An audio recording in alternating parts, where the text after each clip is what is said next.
vahaony oloko vahaony oloko andraisanao toroteny mahery vaitra anova tanteraka ny fiainanao vavaka matanjaka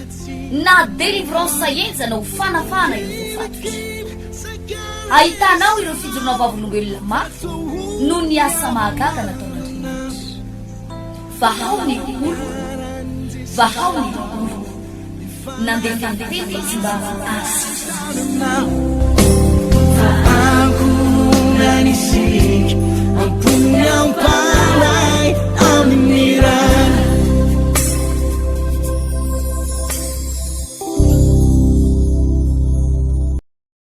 dia fifaliana ho anay indray no mitsofoka ato anatin'ny tokantraminao amin'izao fotoana izao ny mpanompon'Andriamanitra ny aina Justin Luc no miatrano ato aminao amin'ity andro anio ity ary dia manonona ny fiadanana sy ny fahasoavan'ny tompo ho antsika rehetrarehetra izay mandray izao fandarana izao eny ary hivavaka isika mialoha ny hitondrana sy amelabelarana ny afatry ny tompo izany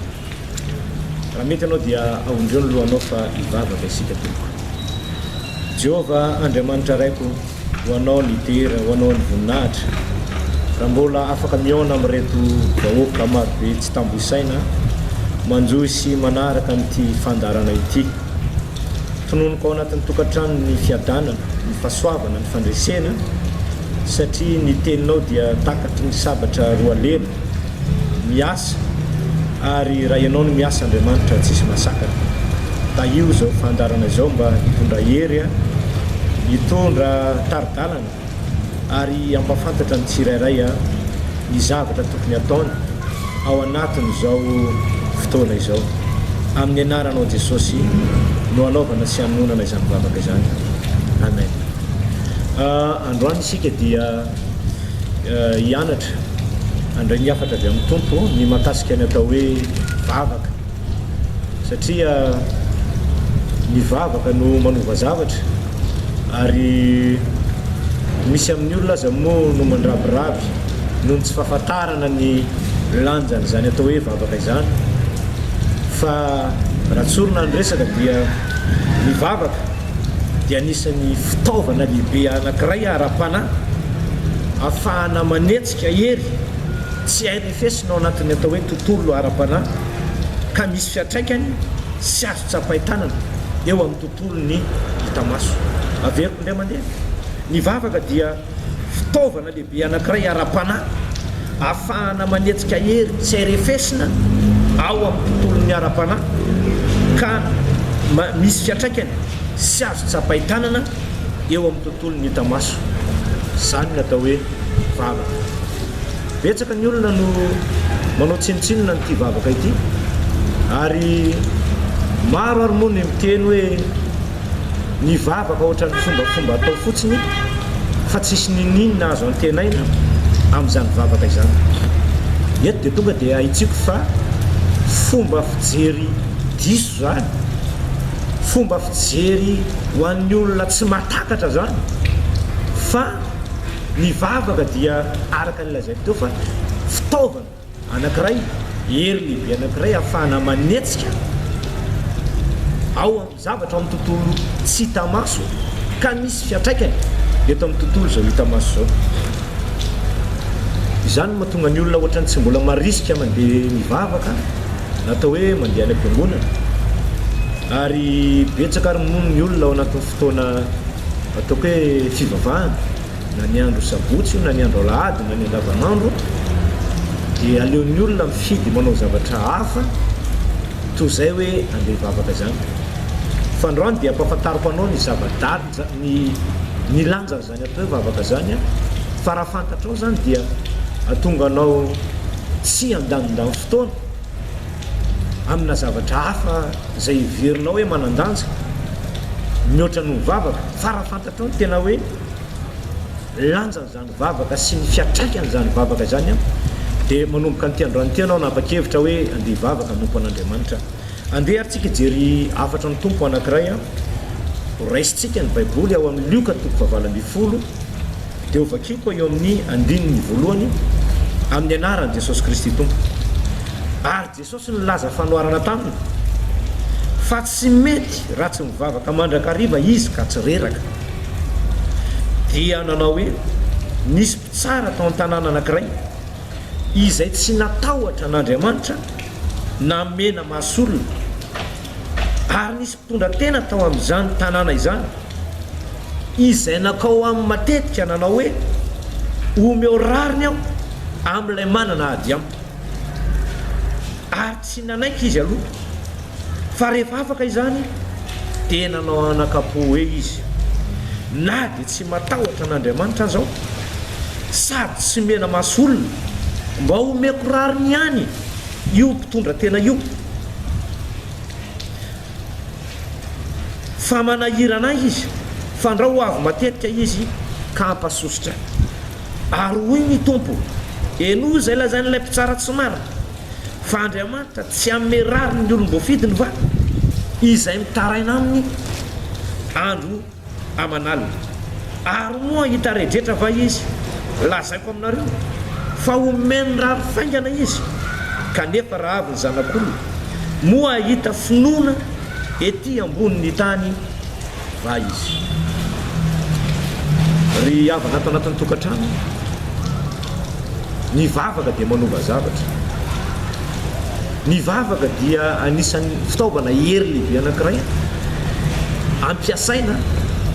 ahafahana manova tontolo anankiray, ahafahana manova ny situation zay misy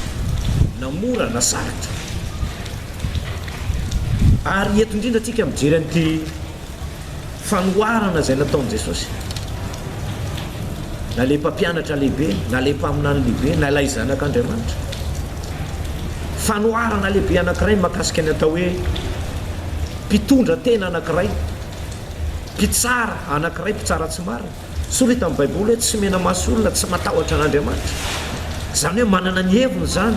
tsy azahodina ny lohany, tsy azahodina ny décision zay raisiny. Ary zany hoe mpitsara zany moa dia anisany hoe manana décision ny hamono sy ny hafaty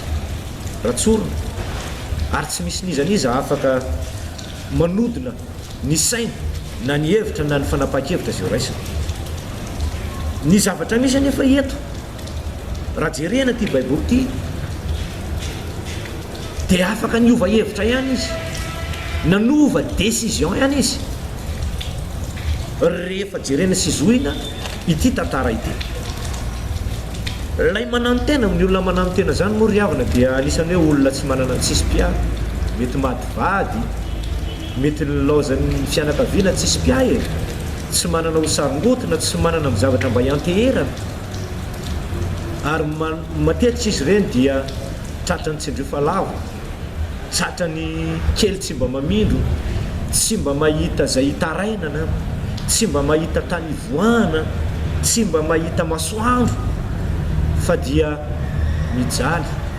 verevitra lava eny. Androany dia teteny aminao hoe mety maro amintsika zao no verevitra, tsy mahita tanombana, tratrana pression zay tsy nirinao akory, fa dia voatery ianao mety voatery ny fahantrana, mety ahilikiliky ny olona, mety enjehan'ny fiarahamonina, mety enjehan'ny trosa, enjehan'ny fahantrana, mety marary, tsy hitanao intsony zay lalako ombana, mety efa mbany tsabo tany amin'ny dokotera, tany amin'ny mpitsabo maro samihafa. Mariako moa fa ny dokotera dia anisany hoe manana fanomezana fahasoavana manokana avy amin'Andriamanitra hitsabony marary, kanefa tadidio fa voafetra ihany ny fahaizany sy ny resaka siansy, ny fianarana zay nianarana ny ratovana tany ampianarana na teto amin'ny firenena na tany ampita dia voafetra ihany zany. Fa kosa te hisarika anao manokana za androany, ary te hampafantatra anao manokana ny atao hoe herin'ny mivavaka. Ny vavaka dia manova zavatra, ny vavaka dia fitaovana anankiray ara-panahy ahafahana manetsika sy manova zavatra, ary misy fiatraikany ety amin'ny tontolo hita maso. verina tao amin'ny baiboly tsika le mpitsara tsy marina dia anisany hoe mianatra izy mianatra lalàna izy mafantatra ny eo amin'ny tontolony resaka fitsarana izy tsy matahotra masomena tsy matahotra olombelona fa ty olona manano tena ty rehefa nanana ady tao amin'ny fitsarana tao dia inona ny zavatra nataony nandeha matetika nanantona ny mpitsara sy marina io izy nilaza izy miorariny amin'ilay olona manana ady amiko miorariny isanandro sanandro miorariny isanandro sanandro eo lay endriky le atao hoe fifanaraserana na fifandraisana ny vavaka ihany koa dia zao fifandraisana amin'Andriamanitra ny fifandraisana amin'Andriamanitra na hoe relation amin'Andriamanitra ny vavaka ka eto rehefa natao amin'ny matetika ity mpitondra tena ity ataotsika hoe olona tsisy piaty dia hoy ilay mpitsara tsy marina manahirana ty vehivavy ty mpitondra tena ty fa isan'andro izy manahirana anahy foana isan'andro izy tsy avelany tsy apetra mihitsy nefa za manana ny décision zay efa tokony horaisiko dia inona le décision horaisiny tsy amerariny an'ity mpitondra tena ty mihitsy fa rehefa natao any matetitetika izy dia niova ny fanapahan-kevitra ny fanapahan-kevitra niova dia zao hoe omeko rariny any ty vehivavy ty fa isan'andro izy mandeha ty amiko foana manahirana misy asa tokony ataoko misy toerana tokony alehako nefa no ty vehivavy ty zay miinsiste isan'andro san'andro manantona dia zao na dia tsy tia amerariny azy na dia tsy tia ampandresy azy dia aleo omeko rariny any izy aleo omeko rariny any izy ry havana malala mety mbola voasambana ianao mivavaka mety mbola tsy haiko hoe herinandro ray na roa herinandro na roa volana 3 volana dia mety mbola tsy tena matsapa ninina ianao mety mbola tsy tena matsapa zavatra lehibe eo amin'ny fiainanao ianao dia mety mieritreritra ianao hoe tsisy varany ny andehanako any am-piangonana tsisy varany ny vavahako dia amin'izao fotoana zao ianao no mety mieritreritra manapa-kevitra hoe ajanoko any ty fivavahana ty ry havana malala za manentana anao ary manoro hevitra anao hoe aza mbola mijanona aza mbola tapahana aloha le vavaka fa mitohiza foana mandrosoa foana tongava foana ny am-piangonana ato amin'ny voalazany Joba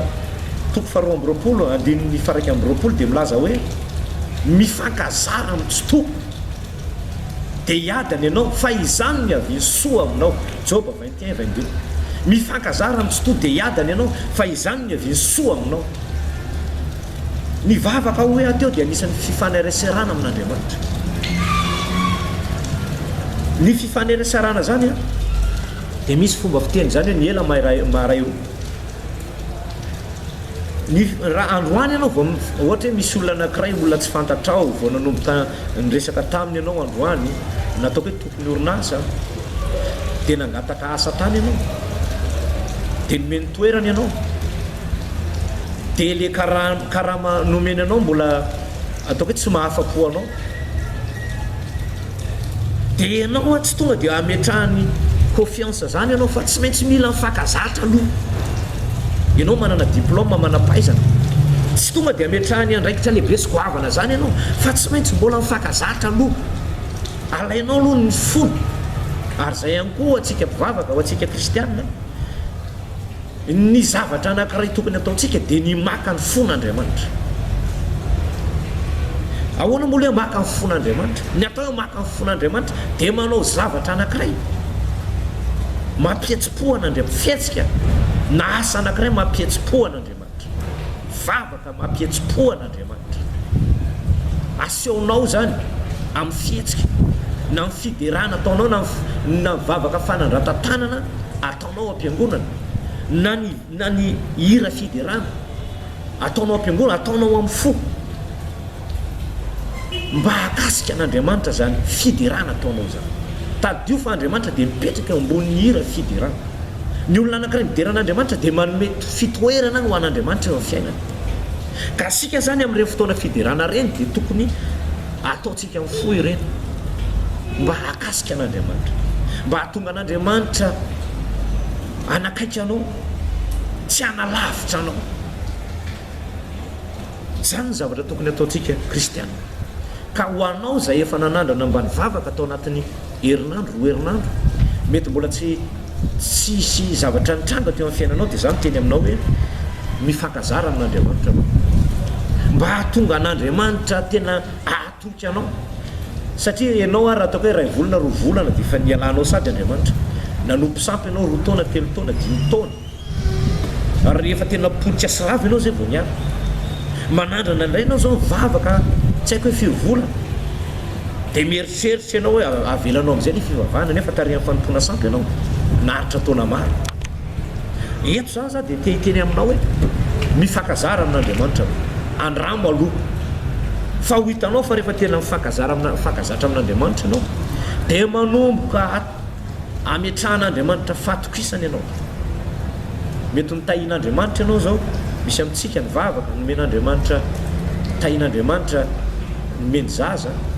tahian'andriamanitra teo amin'ny arabola teo amin'ny arakasa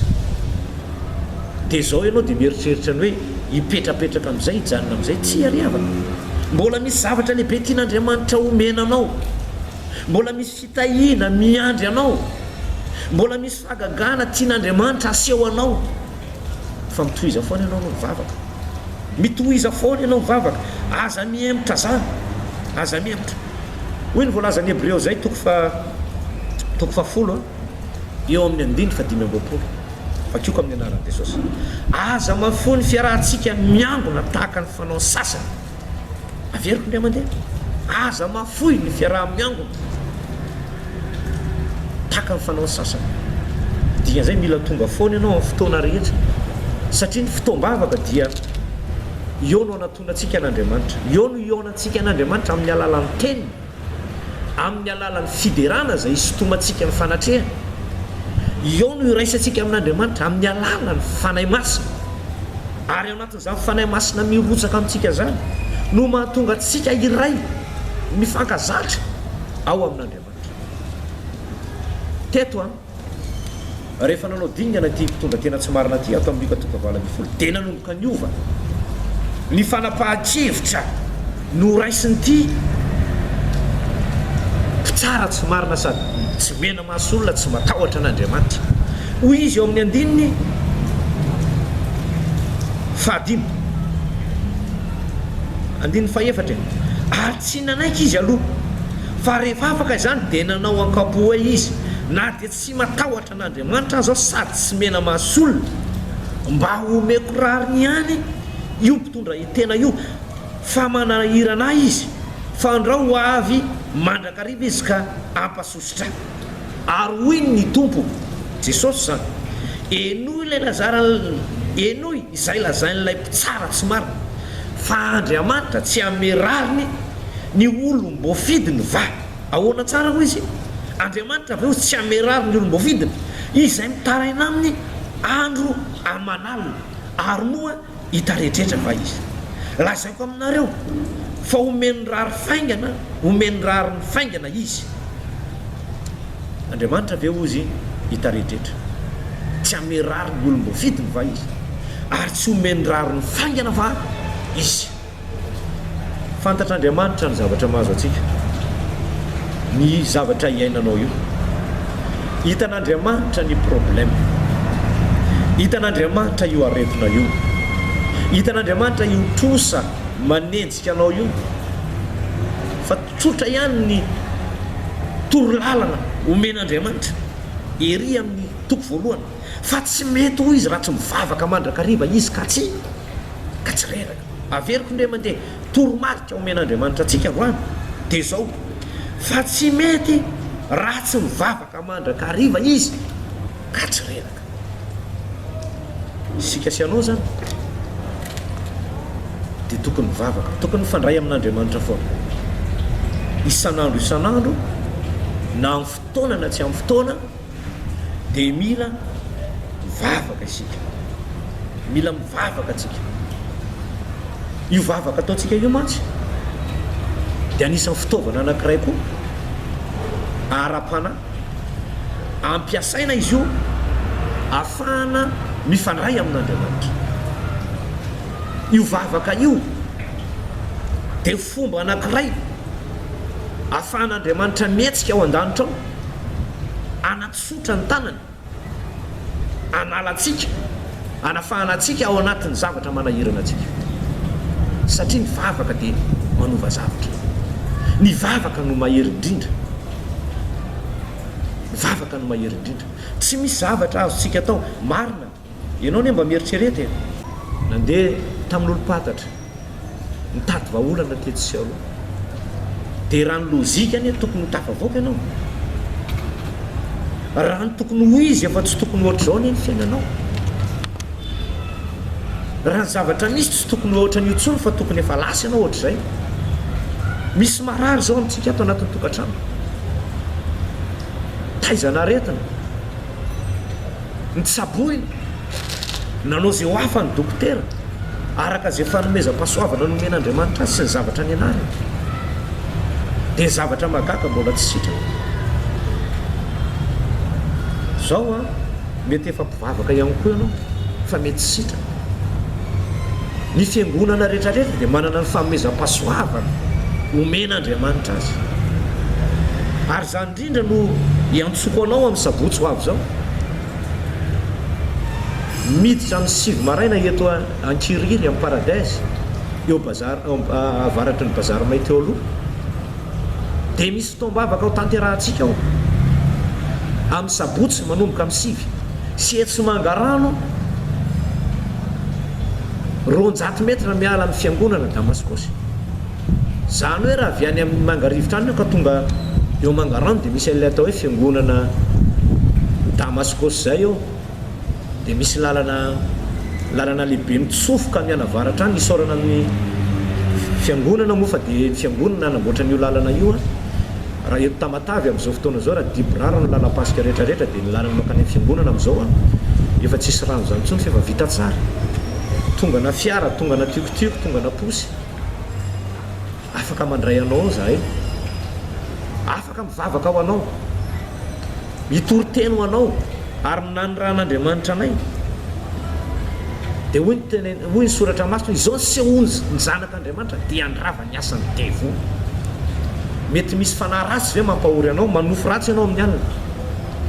Mety misy devoly ve manindry anao, miara matory aminao amin'ny alina, ka mampiady anareo mivady, mampisarabady anareo. Dia ny ran'Andriamanitra ho amin'izany zay, omeo alalana zay hikarakara anao. Sao dia zahay no mba fitaovana nataon'Andriamanitra hikarakara anao. Sao dia mba le fahasoavana kely aty aminay no ilainy io zavatra mahazo anao io problème io aretina io,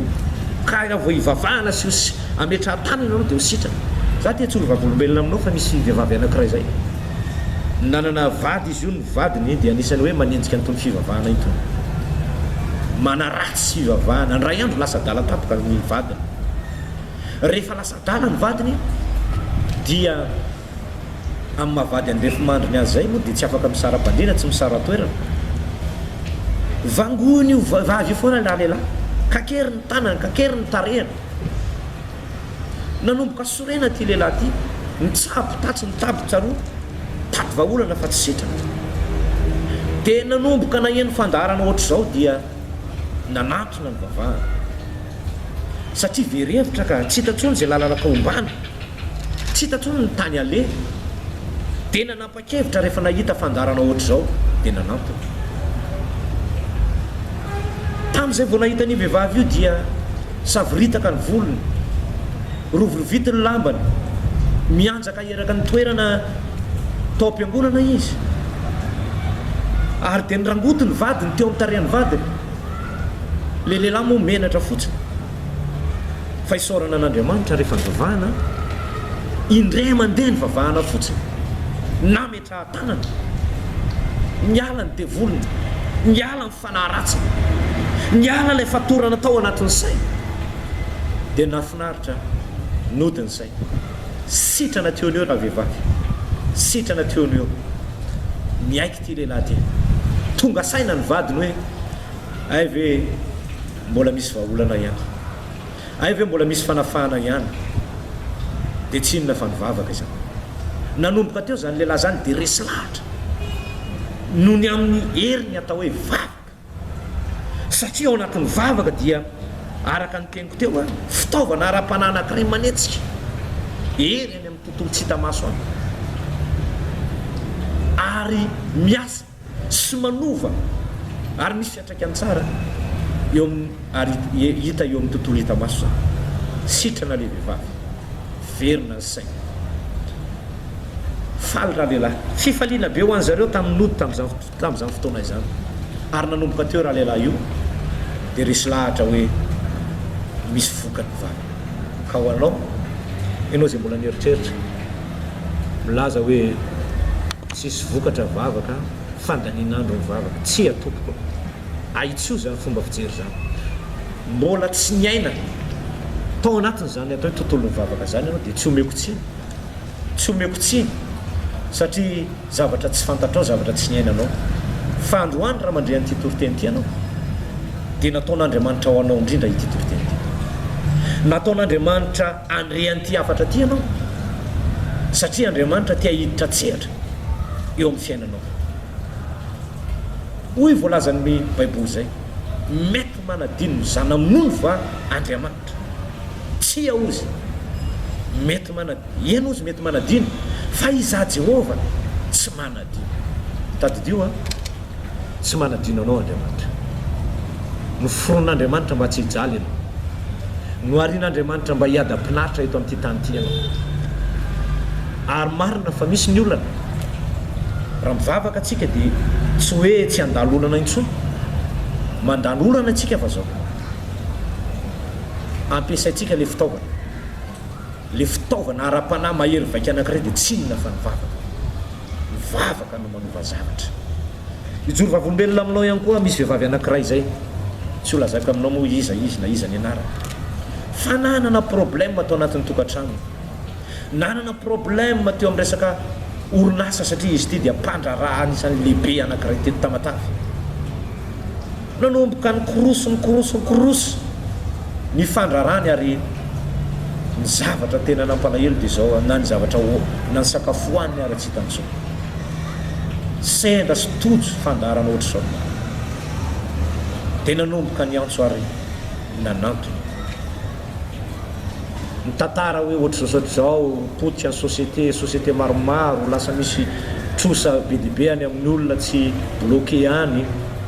dia fahita hatramin'le société fa ny zavatra mahafinaritra dia zao ny roso izy mivavaka ny roso izy nanompo an'Andriamanitra ny vavahana izy ny zavatra mahagagany ao ambadika an'io tsikaritra zany matetika ao anatin'io zavatra tsy mandeha asa tsy mandeha vady maditra zanaka maditra trosa lavareny aretina mitaiza ny zavatra mahagaga sy tsikaritra ao anatin'izy io ohatra nyity vavy resako aminao ty rehefa nametraha tanana izy dia nisy fanahy nietsika tao anatiny tao nanomboka mialatsiny aminao raha eo mpisakafoanana ianao no mandre an'ity fandarana ty nanomboka nioka izy dia nisy zavatra nivoaka avy tanatiny tany nisy rivotra nivoaka ny vavany avy eo amin'ny vavany eo dia nandoa izy tsy natsiaro tena izy rehefa niala ireo zavatra tao anatiny teo dia nanomboka niverina amin'izay ny saina nanontaniana izy hoe fantatro ve ny zavatra niseho teo tsy fantako izy satria inona moa mahatonga zany efa voafatotra ny saina voafatotra avokoa ny fiainany rehetrarehetra ka dia bloqué tsy tafavoaka ny fandrarana ny fitatiavam-bola ny fitiavana potika daholo nanomboka rehefa nivavaka izy dia noentiny nomeny ana daholo ny dossier ny société any fandrarany rehetrarehetra ny mombamomba n'le asany zany dia nametrahany vavahana dia mivavahana ihany koa izy zay no mahatonga zay maharesy lahatra amin'ny ty vavaka ity satria mivavaka dia manova zavatra nanomboka nisokatra ny lalam-bola ireo trosa tamin'olona reo nanomboka nanefa tsy kelikely mitrosany daholo reo olona nanana ny trosa reo ary rehefa nanefa nitrosa tsikelikely reo olona nanitrosa reo